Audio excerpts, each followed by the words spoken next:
everybody? Welcome back to Best Books Ever. I'm Tyler, and today's very exciting day for many reasons, kind of overlapping each other. One, we're talking about Hero of Ages again. It's always a good time, but we're talking about the ending of a book, usually the most exciting part, right? That's when everything kind of coalesces, comes together, everything. But on top of that, we have a double ending because it's also the end of the entire trilogy. Lots of stuff to think about, lots of stuff that finally comes to a head, stuff that obviously was in this book, but stuff that might have been foreshadowing, stuff that me and other, people who have already read the book before knew about. I obviously couldn't talk about it quite yet, or at least explain it fully quite yet, but now we can. Now we can talk about a lot of stuff. Um, and yeah, so let's get into it. So, my philosophy always like starting with the end. I'm not gonna do that this week because I feel like the end is so big and so massive that it's like I don't want to get into it because then once I talk about that, it's like because it's the end of the whole series. I feel like there's like kind of no point talking about the stuff beforehand, but I don't want to overshadow some of the earlier things that, while they are overshadowed by the end of the book, they're still very cool, very important, especially at the time. So, some of those things being when Sazed found out that the terrorist religion is still well and alive, that was huge. Again, I'm just going to say it one more time.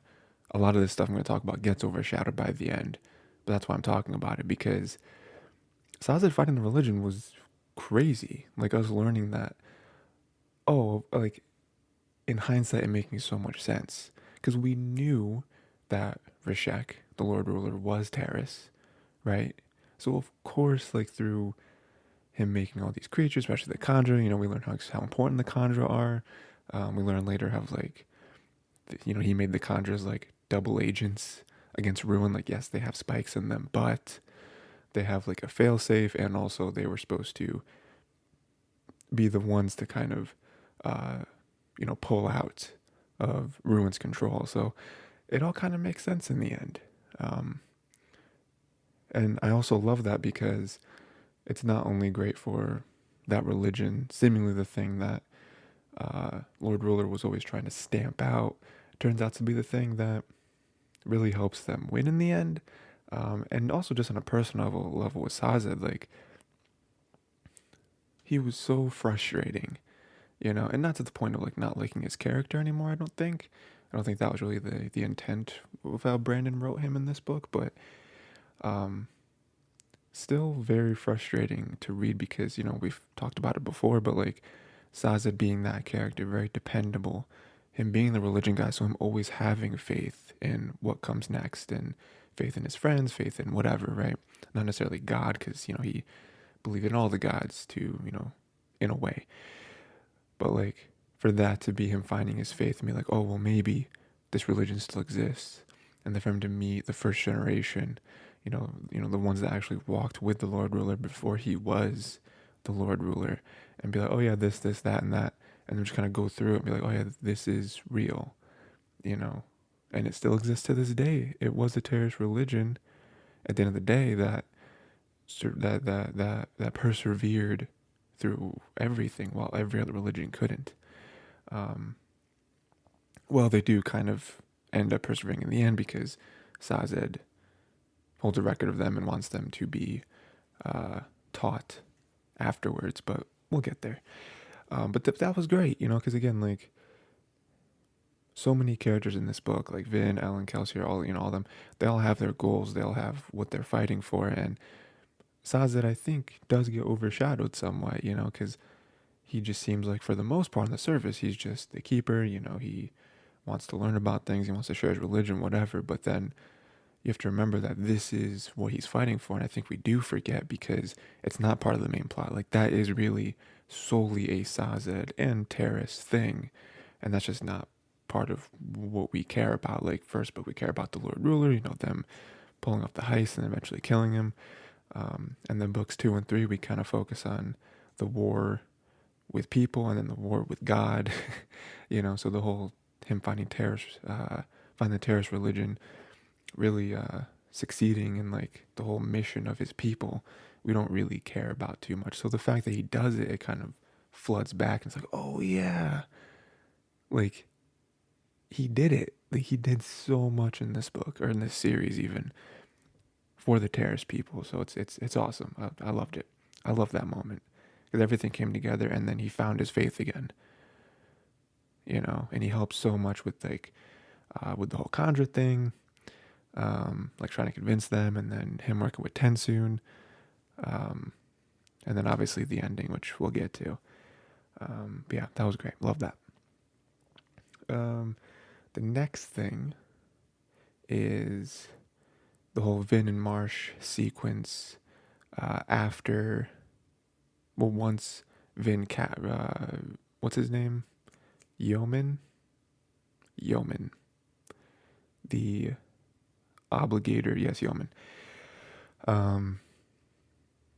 This is where Ruin kind of shows his hand a little bit, and Marsh comes and is like, "Where's the ATM?" That thing. I love that sequence. We have Vin finally getting her medals back. It very much felt like a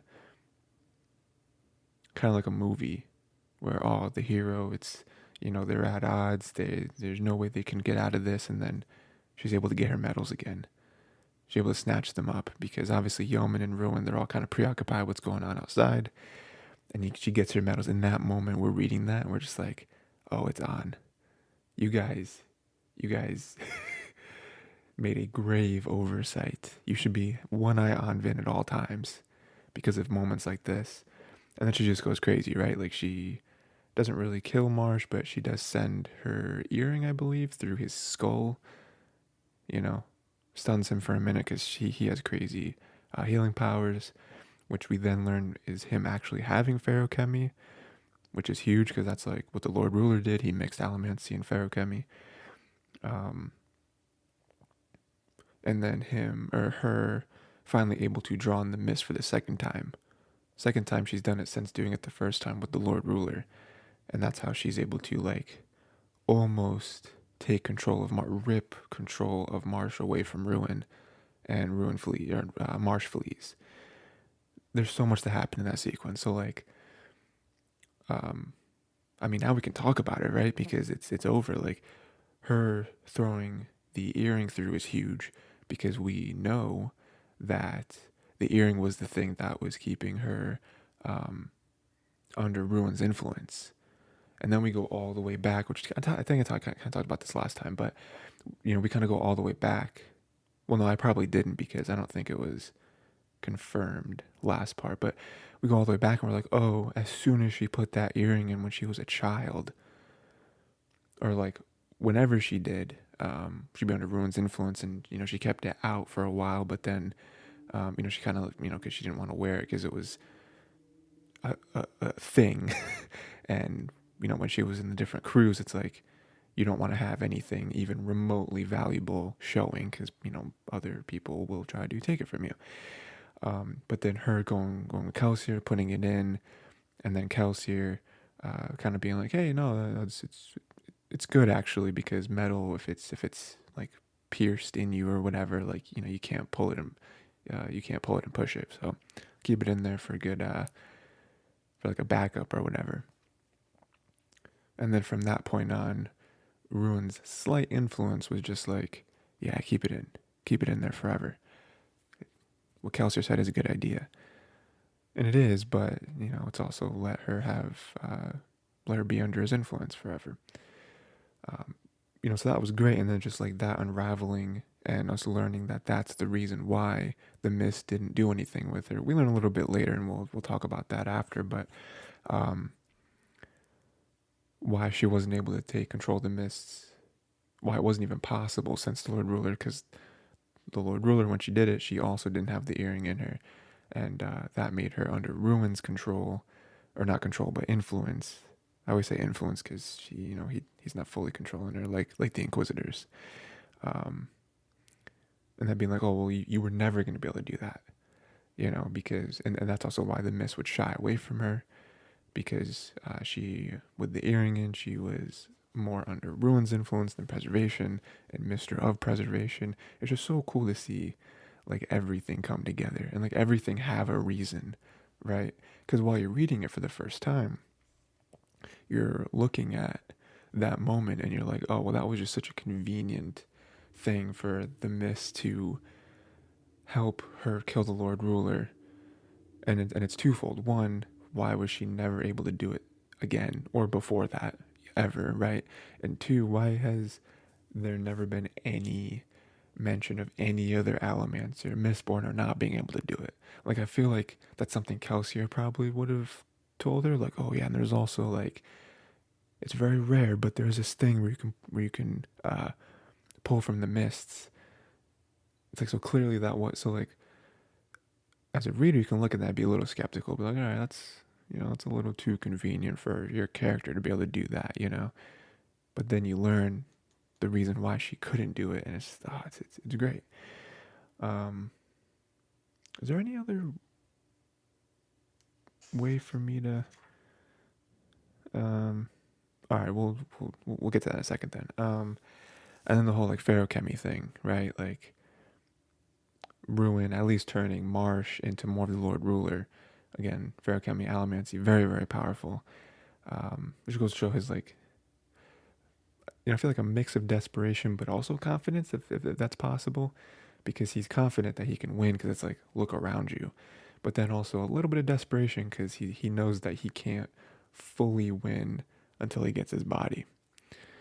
So it's like, let's just put everything I have into these Inquisitors, and just make it so no one can stop me ever.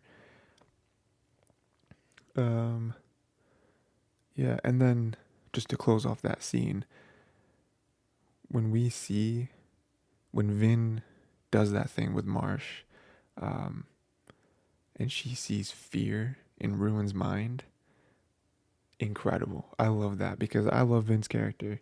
Vin's definitely my favorite character in this series. Probably one of my favorite, just like protagonists out of all literature, I guess.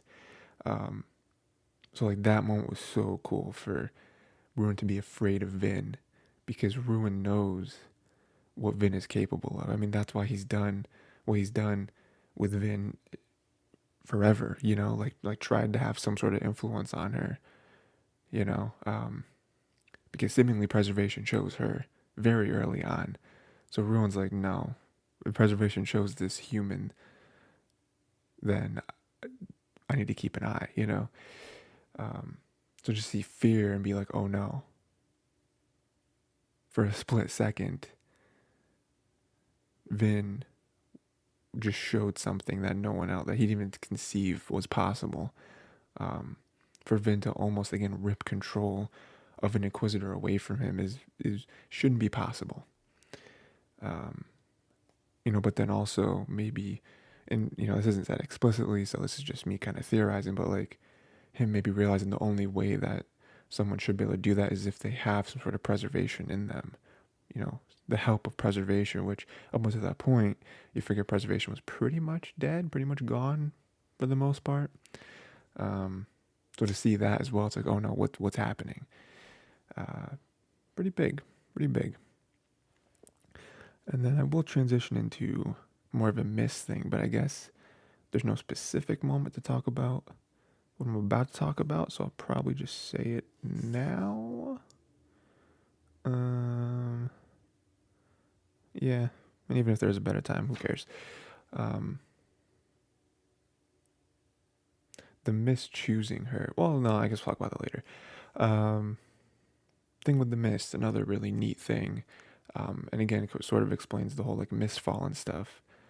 The Mist being a preservation and not actually killing, because that's what obviously all the humans would think when they see this. They're like, oh, Mists are killing people. They're punishing us. They're, Lord Ruler's dead. Ruin's here. So obviously, along with the lava, the ash, the whatever, crops dying, this is just another thing of that. It turns out, no, that is not what was happening. The Mists were trying to snap them. Unfortunately, the way you snap someone is through trauma, and so like a lot of the older people and the super younger people were dying, which is unfortunate. But again, preservation didn't have all of his power, so it's like he couldn't exactly fine tune what he was doing with that. But at the end of the day, it was helping because so many people have now turned into Allomancers. I don't know about Mistborn. It's possible. We didn't see any actual Mistborn, come out of that, but like that revelation was huge. Because now it's like, because now it puts this stuff into perspective. Again, a lot of the moments in this third book, especially towards the end, are changing our perspective on things. Where it's like, oh, that's why this was happening, or that's why that happened.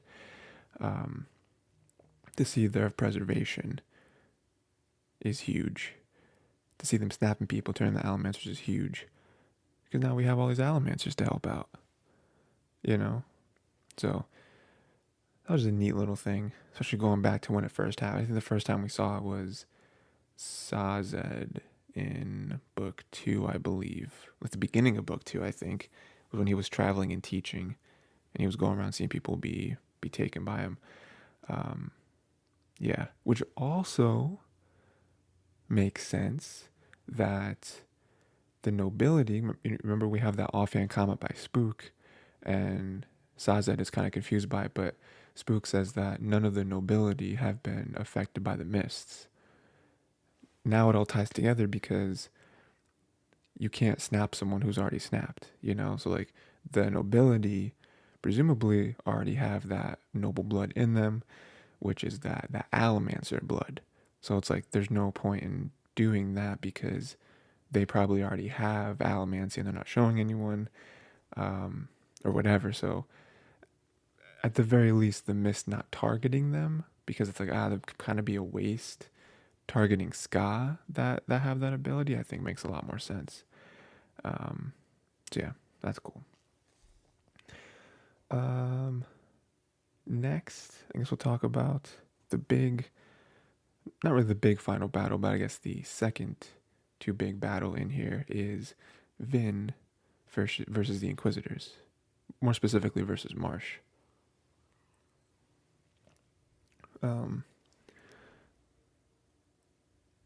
Wait. Yeah. Very sad to see. Very, very sad scene. This was a huge one. This is one that I feel like you kind of expect, like going into it, for the first time, you kind of expect to be like the final battle. It's like, oh, she's leading them away. Hopefully this is like her taking out all the Inquisitors. Ruin has nothing left. They don't know where the A-team is. I mean, they don't even know the importance of the A-team at this point. So maybe this will kind of be where it ends, Vin's final stand. It's not. It is very sad, like I said, seeing Marsh physically break Vin, like just like breaking her arms and legs and stuff. I'm just like, it's so, and especially because like who Marsh is. Like Marsh is Kelsier's brother.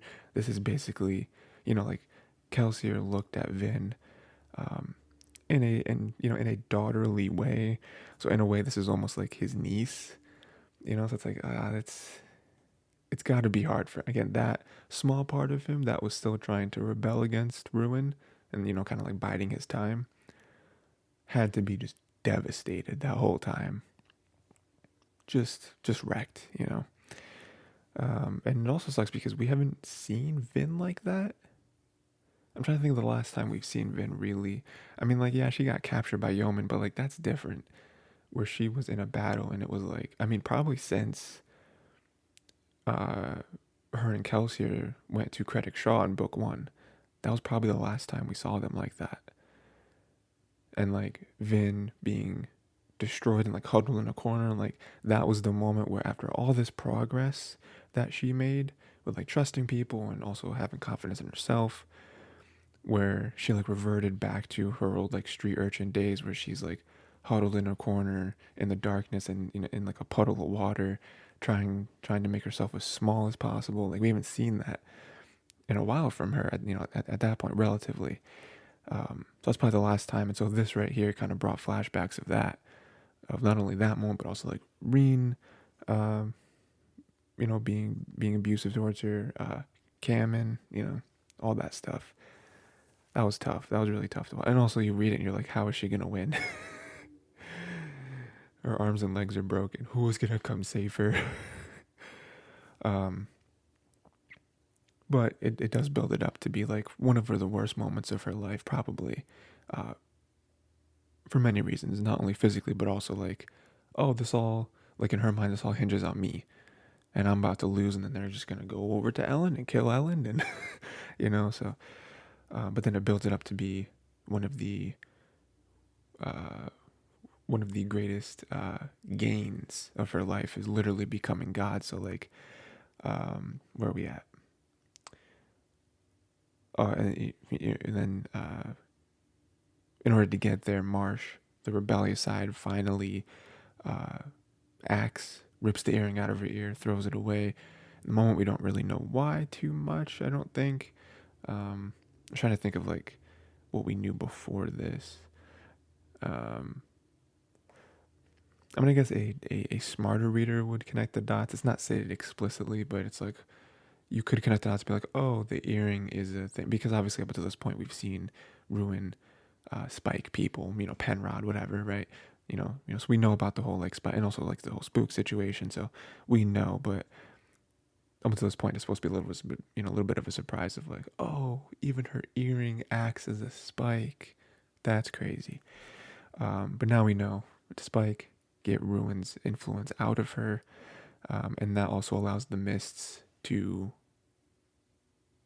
imbue themselves, or imbue her with them, and win. Just destroy the Inquisitors, like absolutely wrecked.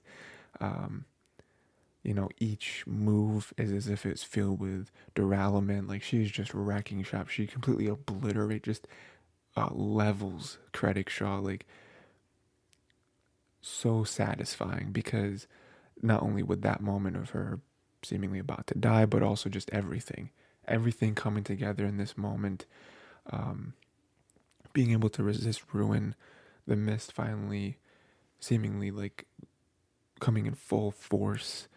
Um, and also just like cool imagery of her being insanely powerful. Like whenever Vin does something, um, I usually think back to Kelsier. And like, cause obviously Kelsier was like her mentor and all that, like, teaching her mistborn stuff. I always think back to Kelsier of like, what would Kelsier think if he saw her right now doing what she's doing? Cause there's a lot of things where Kelsier didn't even know about. He was searching for the 11th medal. By the end of this book, we got 14. So it's like, stuff like that's really cool because Vin has knowledge and is also utilizing knowledge that Kelsier couldn't even dream of. But then you have moments like this where she's just going off, and then we look at those smaller moments where Vin tells Kelsier about piercing copper clouds, and Kelsier's like, you shouldn't be able to do this. You are the only Mistborn I've ever met that is able to pierce a copper. How? It doesn't make sense.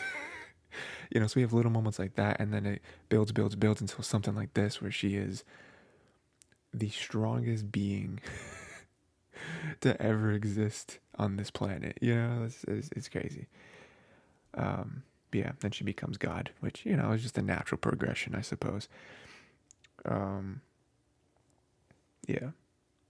So great stuff, right? Great little like mini climax. Obviously, the main climax is the whole Elend and Kolo stuff, which we'll get to in a second.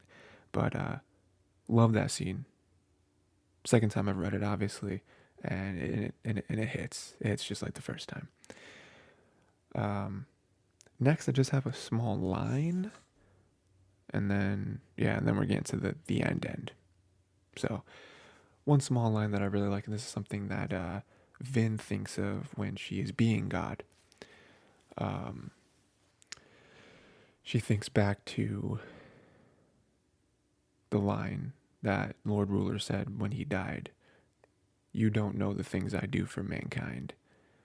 And that line has been brought up multiple times. Each time it's brought up, we gain a new perspective, right? So the first time we heard it, we're just like, Lord Ruler is just being arrogant, right? He is a sliver of God, so he's kind of just saying stuff, right? It's something that a villain would say, right? Like you don't understand, whatever, right? As it goes on, we learn more and more of like what he's actually done, right? Like with just his kingdom, right? Like Lord Ruler dies, and then you think, oh, everything's gonna be great, and then it turns out people are starving and people are freezing to death, and all these things. Where it's like, oh wow, Lord Ruler, while he did a lot of things that we don't agree with, he kept everyone alive, fed, warm, alive. A lot of sky out there. Like, man, kind of wish, kind of wish Lord Ruler was still here, Um, and then we go further and further, and we see the preparations he did for the Well of Ascension, for Ruin coming back, and you start to think, and you're like, I don't love the system he set up, but everything else, you realize he had very good intentions, and he really did care about keeping everyone alive. Um, and then you also learn that Ruin may have been influencing him, or at least fighting him for 1,000 years, and you're like, yeah, I could totally see how someone would struggle with this. Um, but then you see this, towards the very end, where Vin thinks of that line again, and she's just like, you're right, Lord Ruler, I didn't know, because even with this, him thinking so far ahead about the atium, Ruin's body, keeping it with the Khandra, the foresight with the Khandra is insane. So it's like, and then even him having all the power he did, and Vin trying to use it and being like, yeah, this is hard. And Vin hasn't even had to deal with everything the Lord Ruler did. Just a small fraction of what the Lord Ruler had to deal with when he got his power. It's like, yeah, Lord Ruler, not that bad.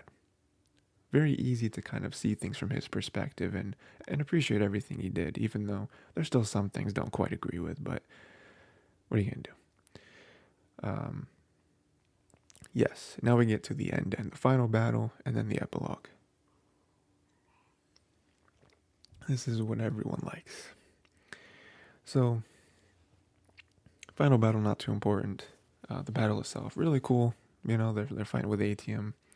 I do like the line where Elend realizes, doesn't really realize, but kind of just thinks it, right?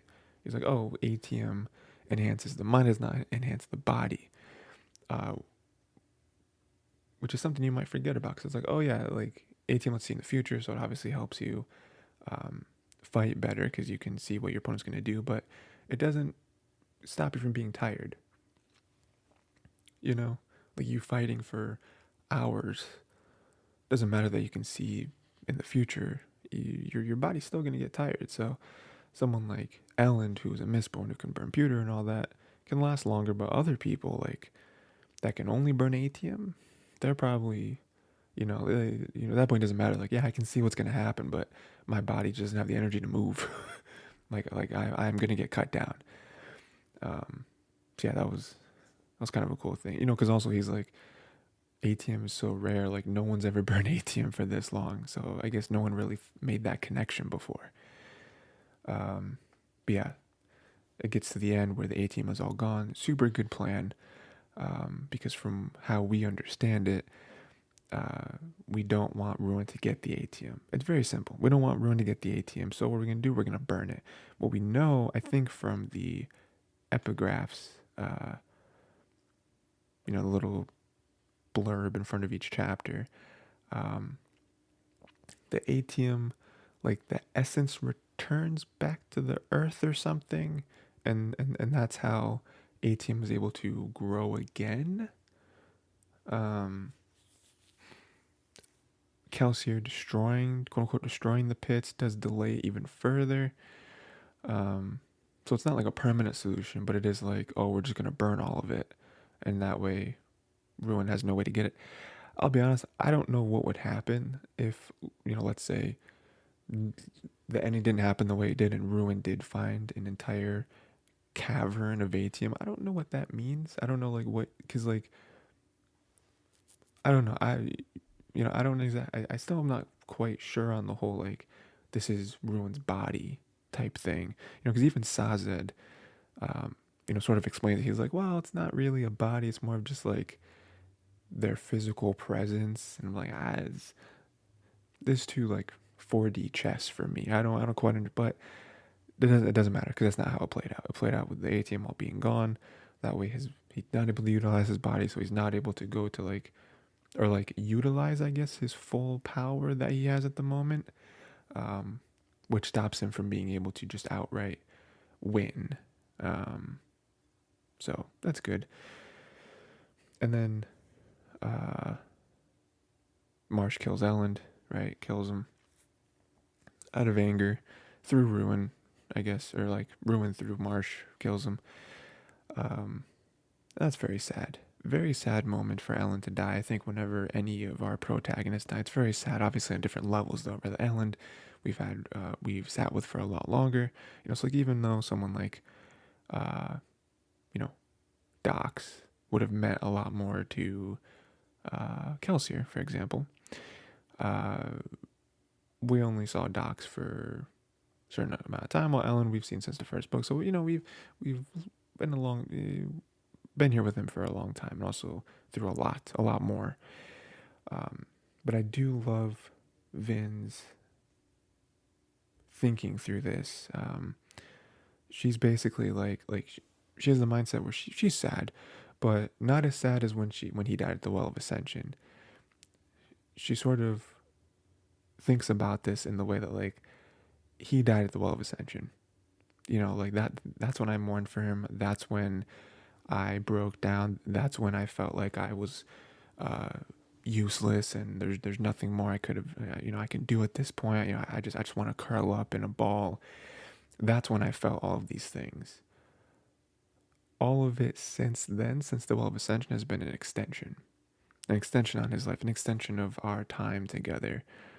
So while I'm still sad that he's died now, um, it's not clouding my judgment. That's a very interesting way to think about it, because it's like, yeah, that makes sense. Like, he should have died at the Well of Ascension. He shouldn't have still been here for, I don't know, a year or two. I don't know how long it's been. Like, I've already done this. And he didn't only die, like, she allowed him to die. Because that was the whole thing, right? Of like,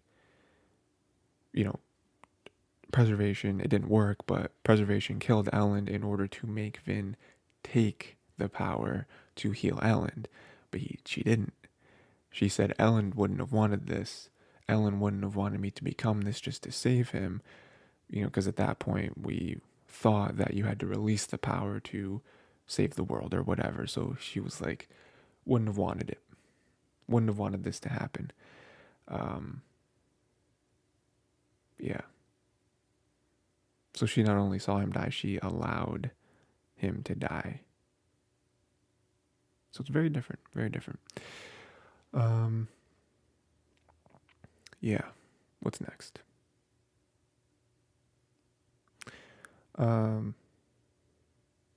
Yep.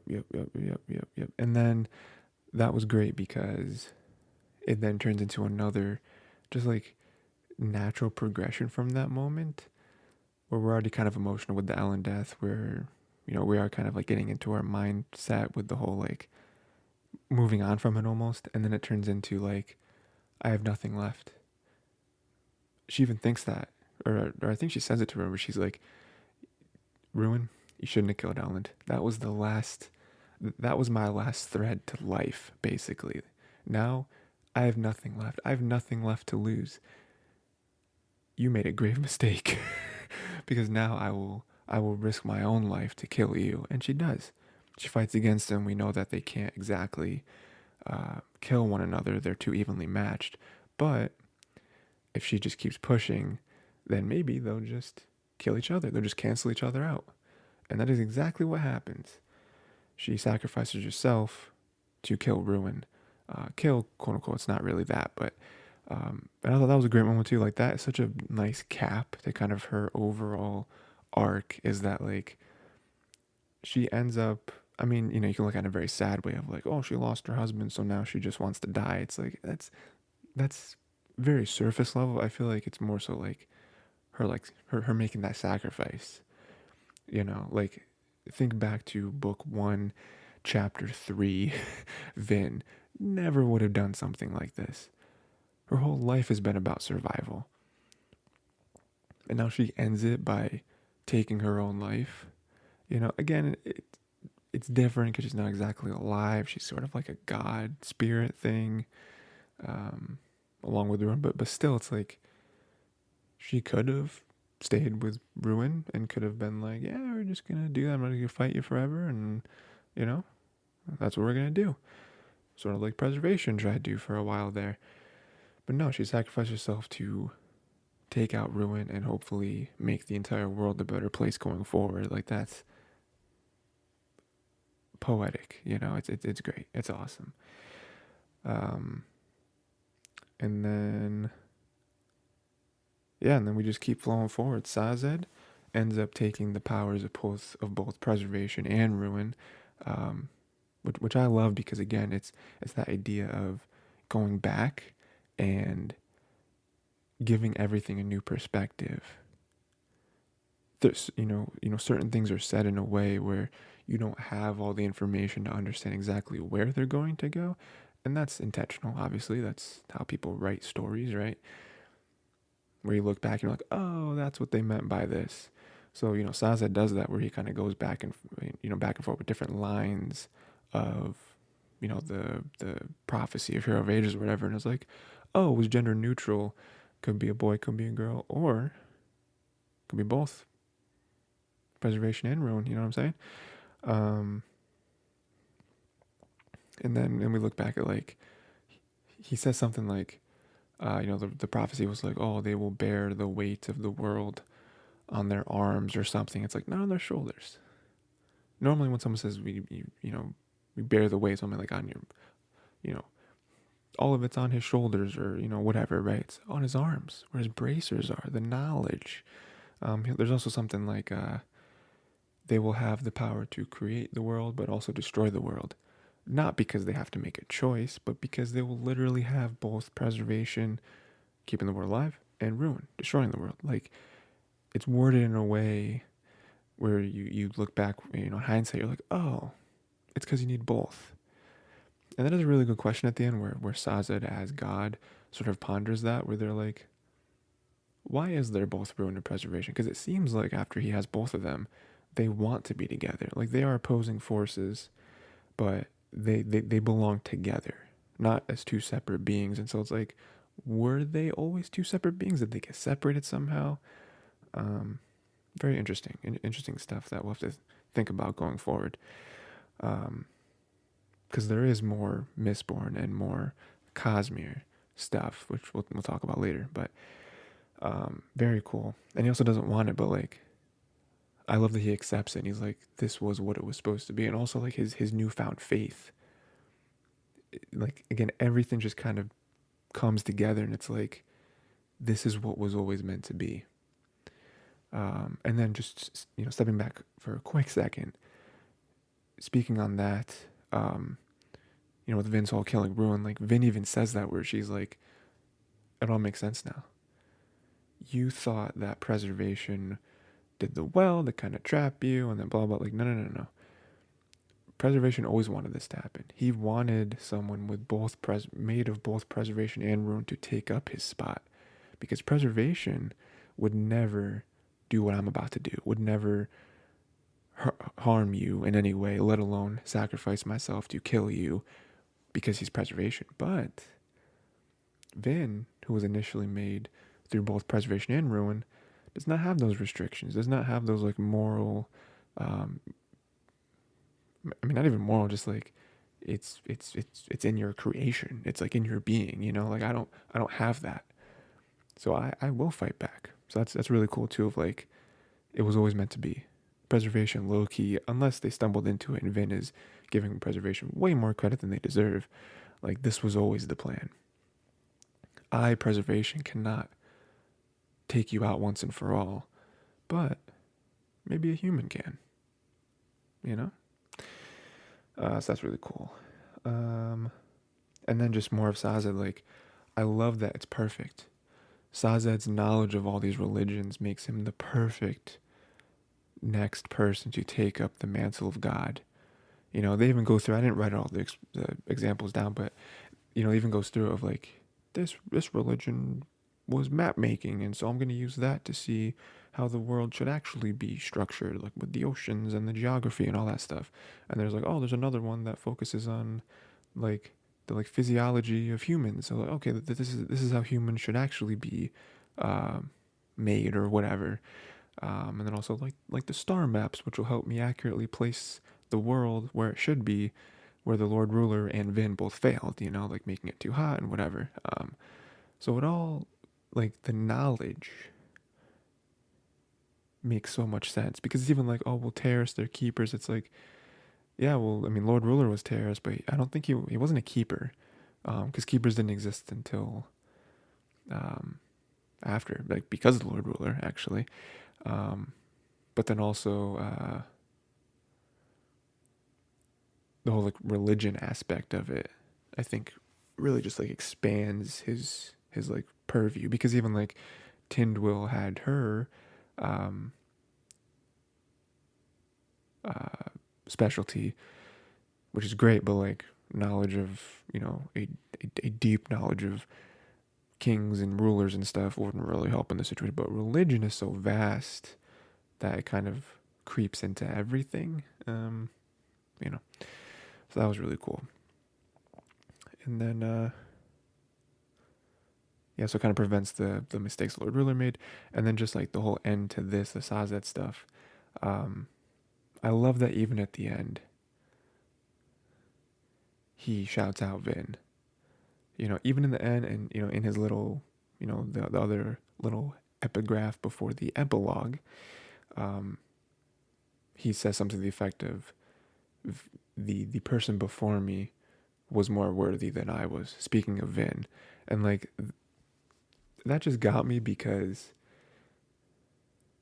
after all of that, like I would argue on paper, Sazed way more qualified to hold the mantle of God, because again of his knowledge, um, and his planning and everything. Where Vin a little more blunt, a little more just like, let's just get into it. Let's just do it. Like Elend made that analogy, like if I approach a cliff, what I would do is I would sit there and I would do the math, and I would think about, like, is it worth it to jump off the cliff? What could be under there? Should I take another route? Well, Vin would just jump, jump, and then figure it out. So with that, it's like maybe a god wouldn't be that. Um, but he even looks at it, he's like, Vin, like almost saying that Vin was the best of us. Didn't shout out well, I mean, again, this, Kelsier wasn't there, so this isn't quite fair for me to say, but like I believe that's true going for, like, encompassing the entire series, where it's like Vin's the one, not Elend, not Kelsier. Like Vin is the one. Vin is the thing that changed everything. Even though you could make a really lame argument that, oh, preservation of ruin, planned it from the beginning, whatever, that's boring. I'm not saying that. Vin being the one, like, out of everything that she's went through when she was a child, and then to kind of go to like break through that with Kelsier and his crew, Kelsier dying, finding Elend, going into war, her kind of being a religious figure, her having to deal with that, um, being a super powerful mistborn for no reason, killing the Lord. Like there's so many things. Obviously, she's the main character in a book. That's why everything happened. But like, to go through all of that and to be like, she was the best. She was quite possibly the most important historical figure on the planet, more so than the Lord Ruler, I think. Um, I just love it. It's great. Then we get into the epilogue. Um, there's a lot of moments at the end of this book that made me tear up a little bit. I've already talked about a couple of them, but finding Vin and Elend dead, holding hands in the field of flowers, was just like, it was definitely too much for me. I was like, this is incredible. It's so easy. It's so easy too, but like, it was so good. And then to just hit you with that second punch of, um, Spook, right? This is the next thing. Yeah. Spook coming out, finding Sazed's letter. Um, to Spook actually made it, made it so Spook would find it, and him talking about a lot of stuff, which we're going to talk about right now. But um, him saying that, yeah, I tried to bring them back to life, but apparently, restoring the bodies, doesn't restore the soul. Um, I'm thinking that maybe, as I get more used to the powers, maybe, something, but don't worry, I have spoken with them, and they're quite happy where they are now. They deserve a rest, I think. That killed me, because it's just like, for us to, again, see everything they've both gone through, individually gone through, how it ended, again, at peace. Vin mentioned this. We didn't hear Elend, but Vin saying that, like, that moment, her feeling peace when Elend died, and then even when Elend died, like, he wasn't afraid. He wasn't crying. He wasn't thinking about, um, disappointing Vin or something like that. Like, he was just smiling, and he was like, "We've won." Like, just for them to both have that very similar attitude facing their deaths, or even after their deaths, and then first have this note where Sazed's like, "Yeah, I talked to them, and they're both very happy where they are now." To just be like, again, we don't know what the afterlife is like in this world. We don't know if, like, it's just heaven or whatever. Um, I mean, especially since, probably not a direct correlation, just because, like, God or gods is not quite the same as, traditional religion, I guess. I don't know. But, like, presumably them just kind of, like, maybe being here forever, being in some sort of heaven or something together. Like, they're just like, yeah, no, we're good. They've been through quite enough, and then, for them to have that attitude, and they deserve a rest, is like, what they do. They've done quite enough. Vin especially, but also Elend to a very high regard. Like, they've done enough. They don't need more. You know. Um, that definitely got me really hard. I was like, oh man, this is too much. um, and then, and then another thing, which I don't think anyone was expecting, Sazed to say that he's made Spook a mistborn, which is awesome, right? That's cool. That'd be a cool gift. Mistborn now, awesome. Um, and then for him to say, oh, I've also repaired the whole, like, tin stuff that you did to your body, because it's cool to an extent, but it's also very uh, bad. So I've fixed that for you. But then him to say that was upon the request of Kelsier, him speaking to Kelsier, which also, again, starts getting me to think about the whole, like, afterlife aspects. It's like, I could see a, cause then it's like, is there, like, a heaven type scenario? Because if there wasn't, and there's just, oh, someone's passing on and then they're gone, it's like, okay, I could see that with Vin and Elend, like, him kind of talk to them before they pass on or whatever, to maybe just the void, or I don't know. Again, we don't know how the afterlife and religion and stuff really works on that level, because it didn't explain it. That would make sense, because it just happened. Like, Kelsier died years ago. How were you able to talk to Kelsier again? That makes me think there must be some sort of, like, afterlife place, which also makes me happy for the idea that maybe Kelsier, that like Vin was able to get reunited with Kelsier. That'd be pretty cool. So yeah, but also that being, like, Kelsier having interest in it, which is great for Spook's character. There's no more book, but for Spook to maybe finally feel validated, because Spook always felt like he was left out. Maybe Kelsier just thought of him as an afterthought, and then for it to end and be like, oh no, Kelsier specifically requested that I do this for you. It's like, oh, that's great. And then last thing, Sazed says that there are 2 more medals, which would make sense with the whole 16. Plus, we heard Yeoman say it earlier. There are 16 medals, so there are 2 more medals that no one knows about. He kind of, like, winks and is like, why don't you go find them? They might be of great interest to you. Don't know what they are. Again, I'll be honest with you, because that's the end. That's it. I'm gonna put my notes away. Um, don't remember what the two medals are. I have read this book. I have read future books, which we'll talk about in a second. Don't remember what the other two medals are.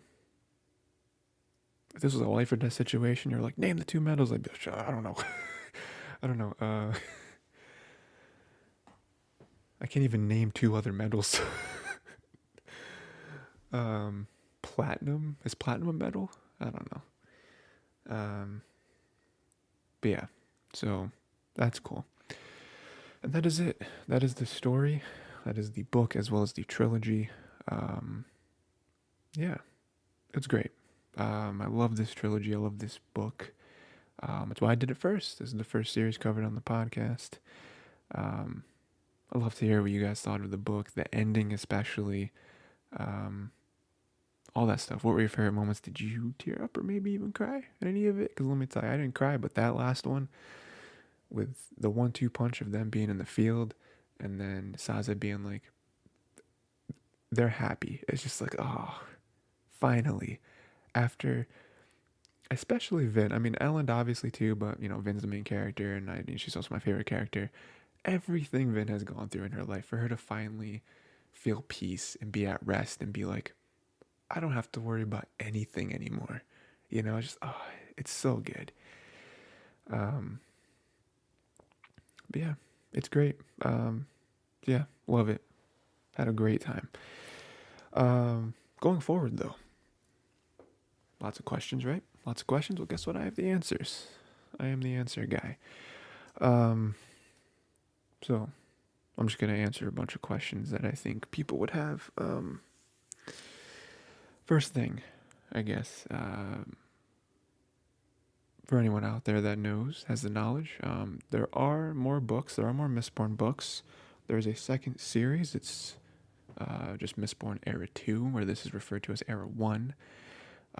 4 more books currently. There's also an Era 3 being planned, and we actually got an update about that recently, the other day. Era 3 seemingly will be starting to be released in like 2028. So very excited about that. But there is Era 2, so you might be like, oh, we're gonna read Era 2 now. The answer is no. No, I would like to get to other series, at least a few more different series before we jump back into more Mistborn, more Brandon Sanderson, that sort of thing. So I definitely plan on doing Era 2 because Era 2 is really, really good.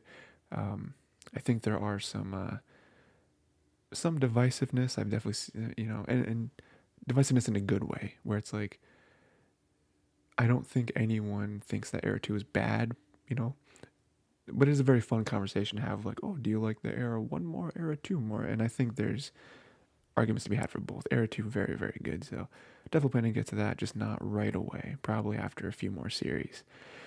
That being said, what are we going to see next? Well, first, I will say there's going to be a little bonus episode dropping. I believe I'm probably going to do it on Wednesday, so a few days from now, where I am going to read through and cover the 11th Medal. That is a little short story. I mean, it's literally like a chapter. It's like 23 pages, I believe. So very, very short. And it's just a little bonus thing. It's a little bonus thing that I think Brandon did for like some like tie-in thing, and he was like, "Oh, I want to give you a little bit of a story." So, what the 11th Medal is, without spoiling the details of it, 11th Medal is sort of a prologue chapter on how Kelsier started his whole like 11th Medal research, like how he found out about it. We obviously know that was a huge thing in book 1, so a little more details on that. And it's fun. I haven't read it before. I did read it this morning, and let me tell you, it's fun. It's a fun little chapter. So I'm gonna do a little bonus episode because it's really short. I wasn't gonna make it a full episode because like that'd be a waste. So that will come out, like I said, Wednesday, a few days from now. So read that, and we'll talk about that. It's fun. The next actual series, though, which will drop next week, starting as normal, I'm gonna get into the Percy Jackson series, a series I've read before. While Mistborn is a series that I read a few years ago for the first time, Percy Jackson is one that I read back in 6th grade. So when I was like 12 or 13, I think that's how old you are in 6th grade. 12 or 13. So many, well, not that long ago in the grand scheme of things, but a while ago, like over 10 years ago. And so yeah, a little more, a little more nostalgia driven with this one, and excited to get into it. So that is, what books is it? It's The Lightning Thief is book 1. Sea of Monsters, book 2. Titan's Curse, book 3. The 4th book always gets me. I think it's like The Battle in the Labyrinth or something is book 4, and then book 5 is like The Last Olympian, I think. So yeah, 5 books there. There are a lot of other like side stories and like companion books. We're not really gonna get into any of those. I did research all of them, and I'm like, none of them really need to be read. So yeah, I'm not really gonna do that. So yeah, we're gonna get to that. We're gonna do, so The Lightning Thief is the first book. That's what we'll start with. It's gonna be chapters 1 through 11. 1 through 11. So first 11 chapters we're gonna get through, and yeah, good time with that. For anyone who hasn't read that series before, it is, it is a little lower in the reading level, so not quite Mistborn. It is more like, I read it in 6th grade, so if that was anything. But it's still, what I remember, a very fun read. Very, very cool characters, very cool moments, and I'm excited to reread it. So there's that, and I believe that is everything. So that's that. Everyone have a good rest of your day. This episode does come out the day before. Comes out on Christmas Eve, actually. So everyone have a happy holidays, all that good stuff. And yeah, make sure to read The 11th Metal. We'll be covering that in a few days. And then start Percy Jackson, The Lightning Thief, first 11 chapters. Very excited to get back into that. And that is it. Have a good day.